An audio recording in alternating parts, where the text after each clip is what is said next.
Guys, it's our last storyteller of the evening, so every bit of energy you have left, use it right now for Christina. Welcome her to the stage.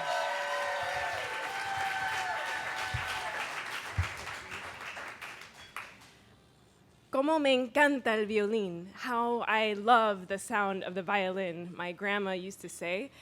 I never knew what quite prompted her to say that, but growing up with my grandparents and my mom, I heard it quite often. I do remember that it was when I was in the 4th grade, because that's when I could choose an instrument in school. And naturally, I chose the violin, because Grandma kept talking about it. By the time I was in 6th grade, I was good. Like, really good.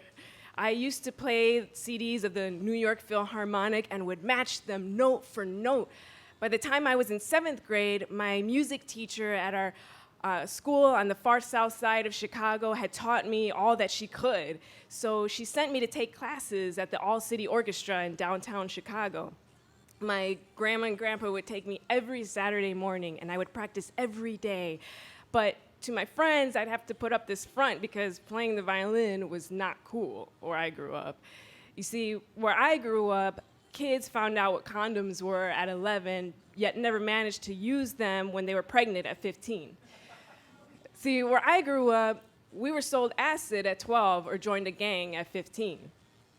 All City briefly took me away from that and gave me a new outlook of who I could potentially be, and that there was a whole other world out there outside of the South Side.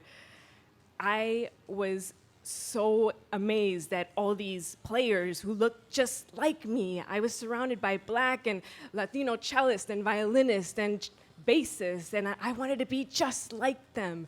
No, I wanted to be them. I found out that most of them went to this high school called Whitney Young Magnet School. And Whitney Young was the #2 school in Illinois. It was also where Michelle Obama went to high school. So this was gonna be my way out of the South Side 5 days a week because it was in downtown Chicago. So my mom had other plans for me though for high school. She wanted me to go to this Catholic school in Indiana because it was the closest good school near us. But I said, Mom, I'm going to Whitney Young so I don't get pregnant.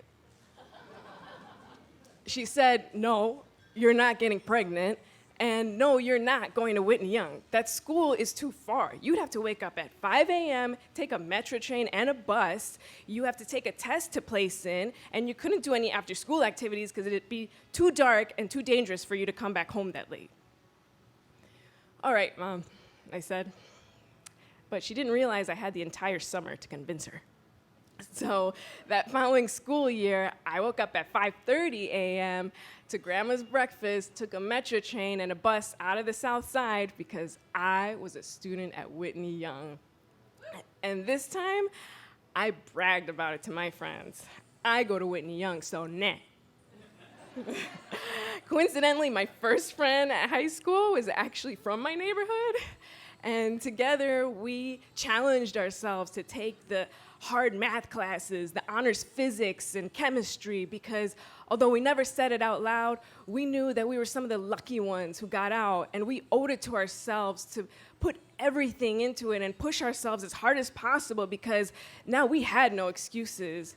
We went to Whitney Young High School. After that, I never was afraid to leave the South Side or anywhere to follow any and all of my dreams. And that has taken me to live in New York, San Francisco, and now Los Angeles. But I frequently go back home to see my family, but it pains me now to see my grandma. Several years before she was ever diagnosed, she had Alzheimer's, which is why she would repeat these random phrases all the time. It pains me now because she will never know that her words would affect the entire course of my life. Because although Grandma is still alive, she is no longer with us. I'd like to think that every time, though, she hears the strum of a guitar in a bolero or the strike of a violin in a mariachi song, she remembers who I am. Because without her, I just don't know who I'd be. Thank you.